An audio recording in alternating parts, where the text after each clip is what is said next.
And that's so I've enjoyed throughout my career meeting other athletes in other sports. It's like, what can you learn from them? So I ended up being friends with a couple hockey players who played for the Bruins. It's like there is a lot of interconnectedness across high level athletes. So it's fun to learn and pick their brains and try to understand, is there something that they're doing that hasn't made it into our sport yet? And it might be helpful for me. So so I really, really, thought that piece was cool, and it definitely opens doors that you probably wouldn't otherwise get being an athlete yourself. Formerly based in Maynard, professional triathlete and Olympian Jared Shoemaker continued his successful athletic career. But let's backstroke a little bit. Shoemaker was born on July 17, 1982, being raised in just the town next door, Sudbury, Massachusetts. Yeah, same thing. If you had talked to high school me, there is not a chance that I would have said, "Oh yeah, I'll be an Olympian. I'll go to the Olympics." I was a runner. I loved running, and I realized I wasn't fast enough to be a high-level runner, so I switched into triathlon. And for me, I kind of got my pro card quickly in 2004, 2005. I was racing really well, and I was a long shot to make the team in 2008. And our first qualifying race was actually on the Olympic course a year ahead, and it was 6 Americans on the start line among the other 60 athletes that were there, and it was top American earned a spot. Coming across the finish line, that was it's hard to run and throw up at the same time, but I was like, I am not stopping.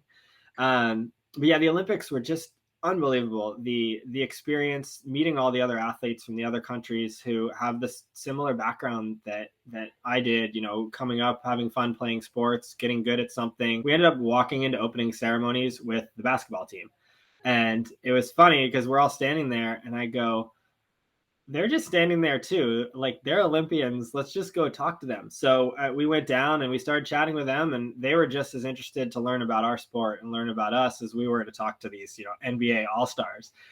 So it really made us realize that's the experience. The experience is sharing sport. It's performing at a high level, and it didn't matter, what sport you're in, right? You're all Olympians. And it was just, opening ceremonies was one of those things where you walk in there and look around and just say, wow.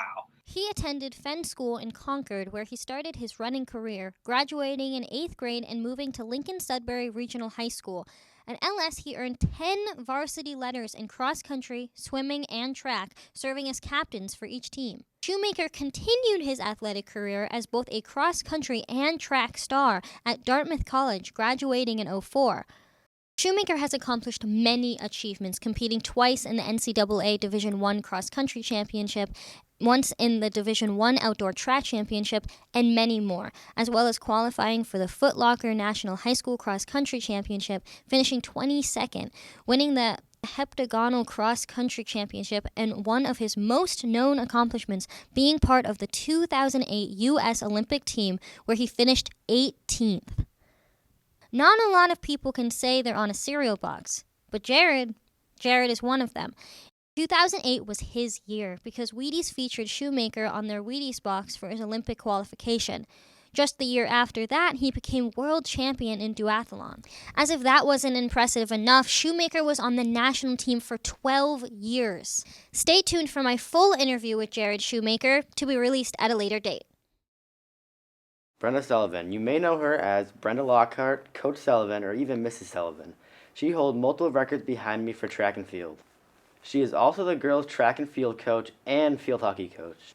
With Brenda Sullivan also being a teacher, it shows that she puts a lot of time in with coaching 2 different sports and teaching physical education and health at the Fowler Middle School.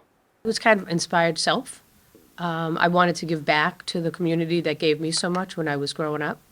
And sports was such a powerful and impactful part of my life that I wanted to be able to give that back to other people. I've been coaching field hockey and track for 33 years, since 1991. I will give my teaching and coaching thing, I'll give all that credit to Bruce Koskinen, who was a teacher and coach here at Maynard for years and years. He retired from here.